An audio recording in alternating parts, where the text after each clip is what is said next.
India news Haryana, अपनी बोली अपना चैनल।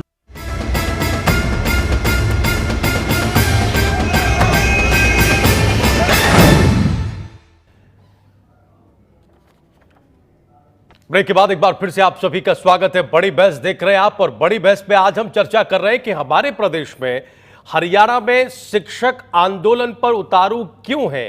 क्यों एक शिक्षकों का मामला निपट नहीं पाता है कि दूसरे शिक्षक अनशन और धरना प्रदर्शन शुरू कर देते हैं। क्यों अब ऐसा है कि मुख्यमंत्री और शिक्षा मंत्री की बात का भरोसा भी अब इन टीचर्स को नहीं रहा है और ये अपना धरना प्रदर्शन खत्म नहीं कर रहे हैं। बहुत जल्दी से हम दोबारा आपका परिचय करा दें अपने पैनल से। हमारे साथ डॉक्टर MP सिंह साहब हैं, शिक्षाविद हैं। हमारे साथ राम भट्ट जी हैं, अध्यक्ष हैं एडिट स्कूल एसोसिएशन हरियाणा के। राजीव सैनी हैं जो कंप्यूटर टीचर हैं। हमारे साथ रमेश कुमार हैं जो PG टीचर हैं चंडीगढ़ से, और हमारे साथ संजय शर्मा बने हुए हैं, वरिष्ठ सहयोगी हैं, वरिष्ठ पत्रकार हैं संडे गार्जियन के। संजय, हम आपके पास आना चाहेंगे, हमारे प्रदेश में क्यों ऐसा हो रहा है संजय, खासतौर से चुनावी माहौल में, जब 3-4 महीने बाद चुनाव है, कि शिक्षक धरना प्रदर्शन पर उतारू है। क्यों अब ऐसा है कि मुख्यमंत्री कोई भरोसा देते हैं, शिक्षा मंत्री कोई बात कहते हैं ऑन रिकॉर्ड, उसके बाद भी ये टीचर, ये समुदाय भरोसा करने को तैयार नहीं है। ऐसे हालात क्यों बने, किन कारणों को संजय आप जिम्मेदार मानते हैं इसके पीछे?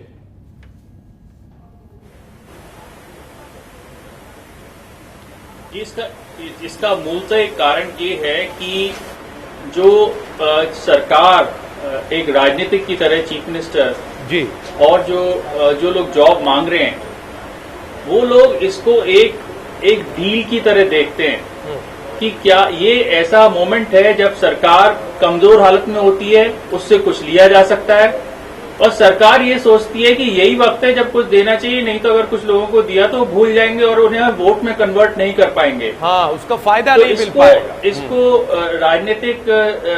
राजनीति विज्ञान के हिसाब से क्लाइंटल पॉलिटिक्स समझा जाता है, जहाँ पे ये तय किया जाता है किसको कब क्या देना है, जिसको कि वोट में कन्वर्ट किया जा सके जी। इस हालत में एक और वजह होती है कि हम पारदर्शिता की कोई बहुत उम्मीद नहीं कर सकते, क्योंकि जब लोगों को हमें मौके देने होते हैं तो वो चुन के दिए जाते हैं, जिससे कि वो हमारे काडर में और वोट मल्टीप्लायर बन जाए। ठीक है। इस स्थिति में सरकार भी देर तक इंतजार करती है, जब अगर कुछ देना है तो वो लास्ट में दिया जाए, जिससे कि लोगों की याददाश्त तो बिल्कुल ताजा रहे जब वो वोट डालने जाए। और जो लोग मांग रहे हैं सरकार से कुछ, वो भी ये जानते हैं कि ये वो वक्त है जब सरकार से दबाव डाल के कुछ लिया जा सकता है। तो टीचर्स पहले से भी विरोध करते रहे जी, लेकिन उस टाइम उनको छोटे मोटे अफसर जाके या कोई ना कोई उनको बाधा देके टालते रहे। अब मुझे लगता है सरकार इस स्थिति में मजबूर होगी, तब उसे कुछ ना कुछ देना पड़ेगा। लेकिन क्वेश्चन ये आता है कि क्या सही उन लोगों को मिल जाएगा जिनकी योग्यता है, उस पर मुझे डाउट है। ठीक।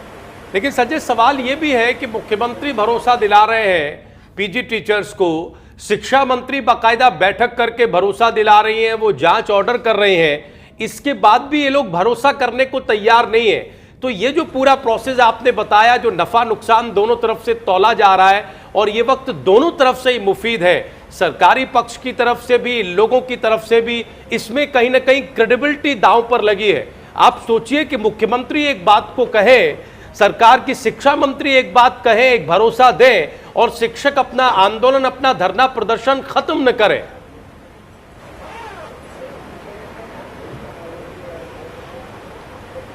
जी हाँ, क्रेडिबिलिटी का इशू यहाँ पे इस सेंस में देखना चाहिए कि ये लोग मानते हैं कि ये वो मोमेंट है जब सरकार को दबाव में लिया सकता है।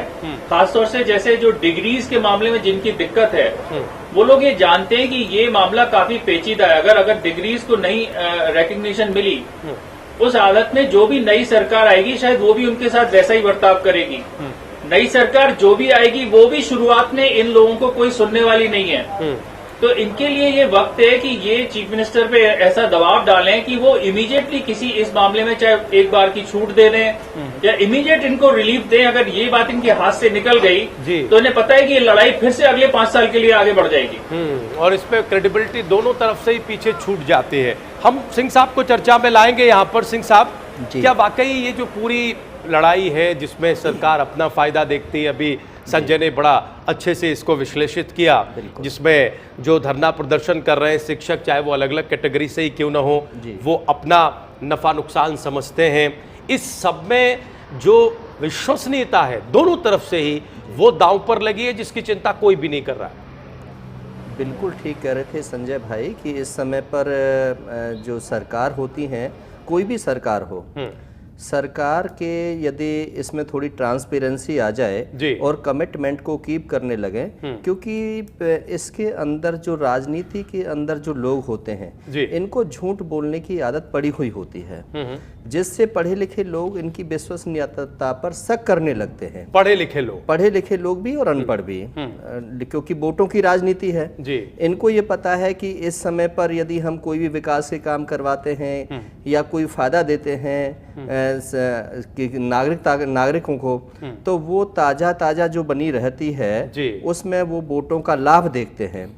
और हमारे जो सरकारी कर्मचारी होते हैं उनकी सुनवाई वो तो लगातार संघर्ष करते रहते हैं, लेकिन जो ब्यूरोक्रेसी होती है वो उनको कहीं ना कहीं पर सीनियर अधिकारी क्योंकि उनको सुनवाई नहीं होती, ठीक है, और जब सुनवाई नहीं होती है तब ये सोचते हैं कि शिक्षा मंत्री, मुख्यमंत्री वहाँ जाकर के हम अपनी बात को रखें, अपनी बात को मनवाने की कोशिश करें।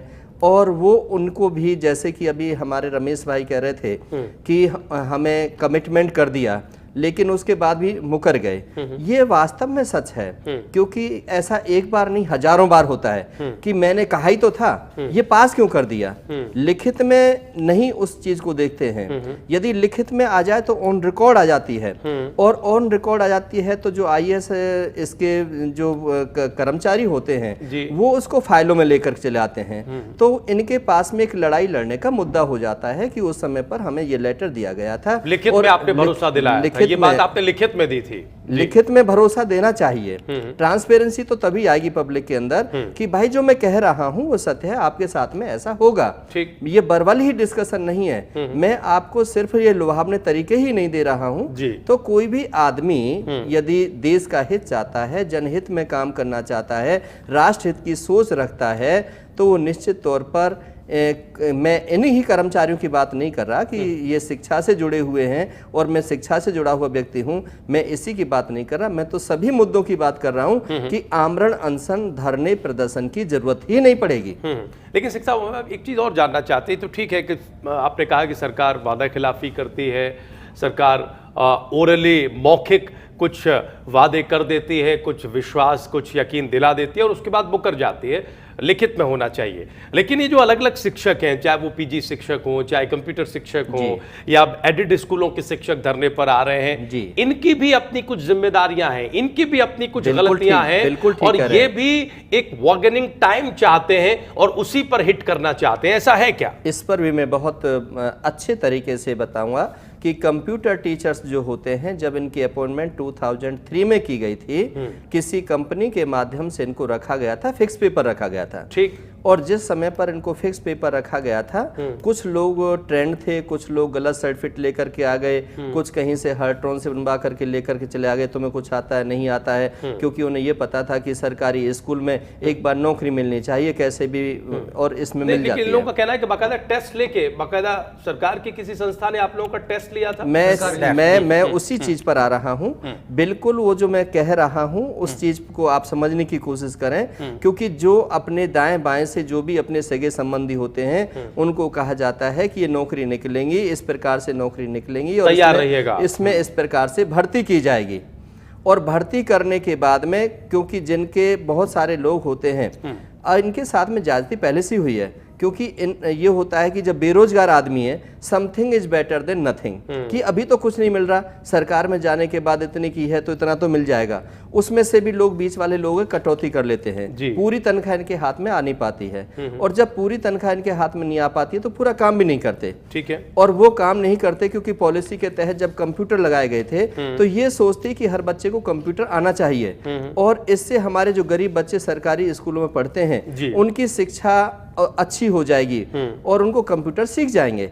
लेकिन ऐसा हुआ कुछ भी नहीं, एक बार सब कंप्यूटर चले गए, कंप्यूटर में जंग लग गया, कंप्यूटर कोई चल नहीं रहा, कंप्यूटर टीचर वहाँ पहुँच रहे हैं, घंटे 2 घंटे बेचारे कंप्यूटर पढ़ाने के आते हैं, लेकिन कंप्यूटर नहीं पढ़वाया जाता उनसे और कोई काम ले जाता है, वो पूरे टाइम भी वहाँ पर रहते हैं क्योंकि प्राइवेट है। सरकारी जो मुलाजिम है वहाँ पर, जो सरकारी टीचर है, वो घंटे भर बाद चला जाएगा, लेकिन ये कंप्यूटर के टीचर सुबह से शाम तक वहाँ पर काम भी करेंगे, क्लासों को भी पढ़ाएंगे, जबकि कंप्यूटर टीचर हैं। ऐसा देखा गया, बहुत सारी शिकायतें इस प्रकार की आई। तो इनके साथ जायजती तो है कि यदि इसके अंदर सरकार को थोड़ा सा भी जानना चाहते थे, इनके साथ भी जाती है, एडेड स्कूलों के साथ भी है, पीजी टीचर्स के साथ भी है, लेकिन क्या ये इन जातियों के लिए कुछ हद तक, चाहे वो 10%, 20% दोषी है, खुद भी जिम्मेदार है? बिल्कुल दोषी है, इसमें कोई भी दो राय नहीं है। दोषी यह है कि जब कहीं ना कहीं पर स्वार्थ में और लालच में आदमी कोई ना कोई कंप्रोमाइज कर जाता है कहीं ना कहीं पर, क्योंकि हम जानते हैं यदि टेस्ट के माध्यम से आ रहे हैं, ये उसी कॉम्प्रोमाइज का नतीजा है, ये उसी कॉम्प्रोमाइज का नतीजा है। रामभद्र जी, हाँ जी, आप लोग अपनी भी कुछ जिम्मेदारी मानते हैं? थोड़ी बहुत ये मानते हैं कि हमसे भी कुछ गलतियां हुई, कुछ चूक हुई? सिंह साहब जिस कॉम्प्रोमाइज की तरफ इशारा कर रहे हैं कि एक वक्त में ये लगा कि ये नौकरी मिल रही है, इसको ले लिया जाए, जो भी भरोसा दिला रही है सरकार, अभी कर लो, नौकरी ले लो, फिर देखेंगे, और जब तक फिर